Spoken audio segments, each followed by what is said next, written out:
μπορώ να βοηθήσω το παιδί μου να ξεχωρίσει το απαρέμφατο με τη μετοχή και το ρήμα στα αρχαία ελληνικά. Αν θυμάσαι, είχα δημιουργήσει ένα βιντεάκι για να οργανώσουμε ένα παιχνίδι. Τι μπορούμε να κάνουμε, να σου το υπενθυμίσω.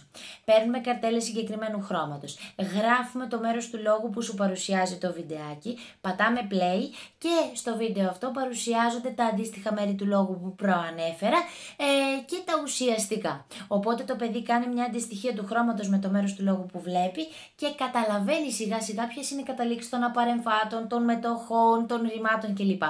Βέβαια, αφού ολοκληρώσουμε το παιχνίδι την πρώτη φορά, κάνουμε μία συζήτηση για να δούμε αν έχουμε κατανοήσει ποιες είναι οι καταλήξεις. Στη συνέχεια, αφού το κατανοήσουμε και κάνουμε μία επανάληψη, πατάμε play στο δεύτερο βιντεάκι που δεν υπάρχει αντιστοιχεία χρώματος με το μέρος του λόγου και τα παιδιά θα πρέπει να σκεφτούν διπλά για το ποια είναι η σωστή απάντηση. Ξέχασα να σου πω